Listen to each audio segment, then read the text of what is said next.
কোন টপিকটা তোর বললি? এক্সপ্লিসিট।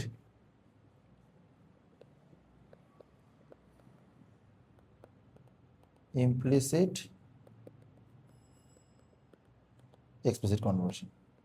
দেখ, প্রথমে আমাকে একটা জিনিস বুঝতে হবে, আমাদের সেই কেমিস্ট্রিতে যেমন অ্যাক্টিভিটি সিরিজ আছে না, যে একটা করে পাওয়ার বাড়ছে, তেমনই আমাদের প্রিমিটিভ ডেটা টাইপসের মধ্যে একটা এরকম রেঞ্জ চলে। সবার থেকে ছোট ধর বললাম বুলিয়ান, বাইট, তারপর হচ্ছে ধর শর্ট, সেম সেম লেন্থে মোটামুটি ক্যার, তারপর ইন্ট, তারপর ফ্লোট, ইন্ট তারপর লং বলতে পারি, আর ফ্লোট ডবল তো হচ্ছে ওদের পয়েন্টসের মধ্যে। এবার এটার পাওয়ারটা বাড়ছে। ইমপ্লিসিট বলছে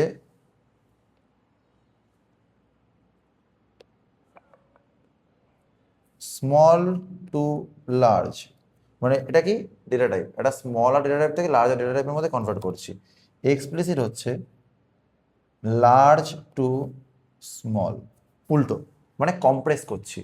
এই কম্প্রেসটা করতে গেলে আমাকে আলাদা করে কমান্ড লিখতে হয়, আর ইমপ্লিসিটটা ইজিলি হয়ে যায়। মানে ধর আমি বলছি এটা ইন্টিজার ভেরিয়েবল বানালাম যার মেমোরি সাইজ কত, 4 বাইটস। ধর বললাম ইন্ট এ, যার মধ্যে 15 রেখেছি। আর একটা ডবল ভেরিয়েবল বানালাম ডবল ডি, যার মেমোরি সাইজ কিন্তু কত, 8 বাইটস। এবার যখন আমি ইন্টিজার ভেরিয়েবলটাকে ডবল ভেরিয়েবলের মধ্যে স্টোর করবো, ধর বললাম ইন্ট এ ইকুয়ালস টু 15,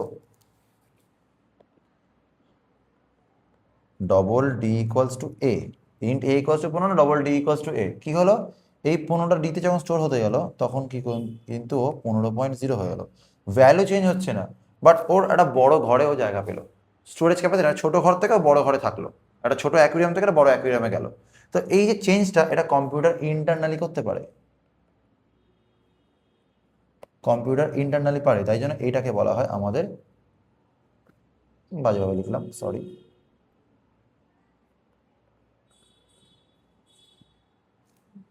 এটা কম্পিউটার কমফোর্টেবল নিজের থেকে করে নিচ্ছে। এবার একটা কমফোর্ট জোন থেকে বেরিয়ে আসছি, মানে একটা বড় অ্যাকুয়ারিয়াম থেকে মাছটাকে তুলে ছোট অ্যাকুয়ারিয়ামে নিয়ে আসছি, মানে ওর ইন্ডিপেন্ডেন্সটাকে একটুখানি চেপে দিচ্ছি। এইটাকে একটা ফোর্সফুলি করতে বলে, এই জন্য এই ওয়ার্ডগুলো ইউজ করা হয়, ফোর্সফুল।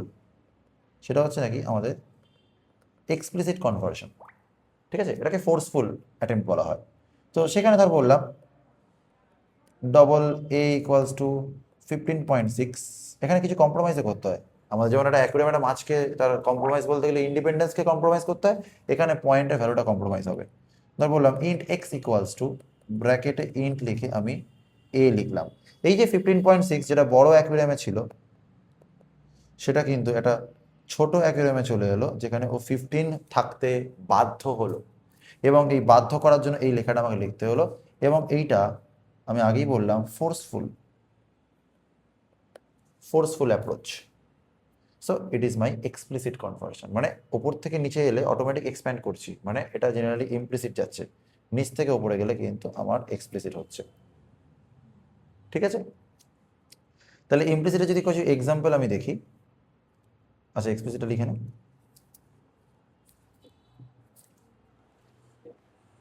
লিখে নে বলছি।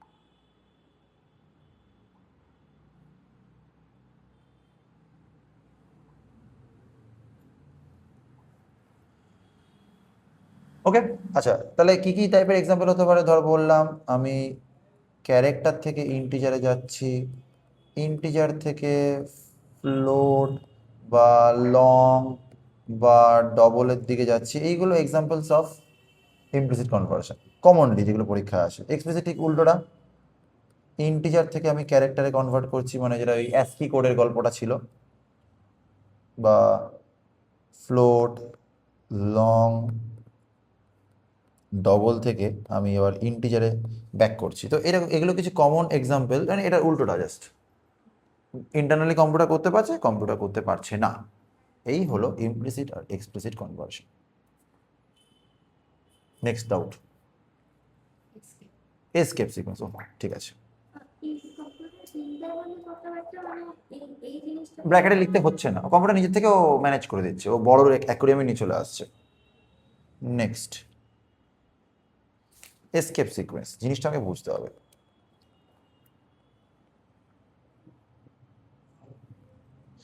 What is escape sequence?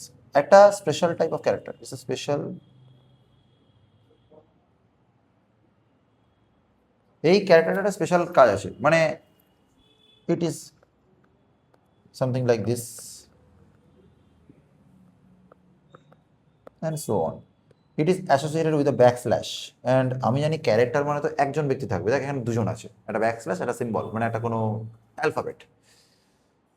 এই ব্যাকস্ল্যাশটা কম্পিউটার একটু আলাদাভাবে ম্যানেজ করে, মানে ও বলছে যে এসকেপ মানে আমি কার্সর যেটা আছে না আমাদের কার্সর, ওর মুভমেন্টটাকে একটুখানি অ্যাব্রাপ্টলি সরিয়ে দেবো। ব্যাকস্ল্যাশ এন বলছে নেক্সট লাইন, মানে জেনারেলি কার্সরে কিছু টাইপ করলে বা স্পেস দিলে পাশে পাশে সরে, নেক্সট লাইন মানে প্যারাগ্রাফ চেঞ্জ করে পরের লাইনে চলে যেটা আমাদের কম্পিউটারে ওয়ার্ডে টাইপ করতে গেলে এন্টার দিই।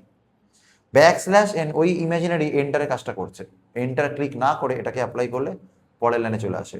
এসওপি এল এনেও কিছুটা এই এল এনটা এটাকে বোঝানোর জন্য থাকে, এল এন মানে ওর ব্যাকস্ল্যাশ এন তো বলতে পারছে না, এল এন মানে নেক্সট লাইনে যাও তুমি। মানে এসওপি এল এন ঋষি সাহা লিখলাম, SOP L N computer science লিখলাম, আউটপুট স্ক্রিনে ঋষি সাহা, তার পরের লাইনে কম্পিউটার সায়েন্স আসবে। আর এসওপি ঋষি সাহা, এসওপি কম্পিউটার সায়েন্স মানে পাশাপাশি আসবে। তো এই এলএন বা ব্যাকস্ল্যাশ এনটা নতুন লাইনে কোনো জিনিসকে নিয়ে চলে যায়। এক্সাম্পল দেখবো, ব্যাকস্ল্যাশ টি হচ্ছে হরিজন্টাল ট্যাব, মানে আমাদের যে ওই ট্যাব স্পেসটা আছে না, একবারে ক্লিক করলে দু তিনখানা স্পেস এগিয়ে যায়, ওই ট্যাব স্পেসটাও আমি আমার আউটপুট স্ক্রিনে আনতে পারি ব্যাকস্ল্যাশ টি অ্যাপ্লাই করে, বারবার করে স্পেস না ইউজ করে ব্যাকস্ল্যাশ টি অ্যাপ্লাই করে করতে পারি। মোটামুটি এই দুটোই আসে। একটা এক্সাম্পল দেখে নিই একটুখানি। ধর বললাম এসওপি এলএন ঋষি ব্যাকস্ল্যাশ টি সাহা, তিনটে এক্সাম্পল বলবো। এসওপি এলএন নর্মাল ঋষি সাহা, আর এসওপি এলএন ঋষি ব্যাকস্ল্যাশ এন সাহা। আউটপুট স্ক্রিনটা কেমন হবে বলতো? প্রথমটায় ঋষি আর সাহার মধ্যে একটু বড় একটা গ্যাপ থাকবে, পরেরটায় খুব নর্মাল যেটা স্পেসিং, তারপরেরটা কিন্তু একদম সিনেমা। যেই ঋষি হিট করলো দেখলো ব্যাকস্ল্যাশ এন, ওরে বাবা নেক্সট লাইন, কার্সারটাকে ইমিডিয়েটলি হাঁটিয়ে দিয়ে কিন্তু পরের লাইনে চলে গেল। দেখ এসওপি এলএন তো এমনি পরের লাইনে আমাকে পাঠাচ্ছিল, বাট এইটা কিন্তু নতুন জিনিস, মানে এটাই হচ্ছে ব্যাকস্ল্যাশ এন বা এগুলোর ক্ষমতা। ঠিক আছে, ব্যাস এটা লিখলেই আমাদের হয়ে যাবে। ক্লিয়ার তাহলে? আর কিছু নতুন ডাউট? আপাতত নেই, চলো।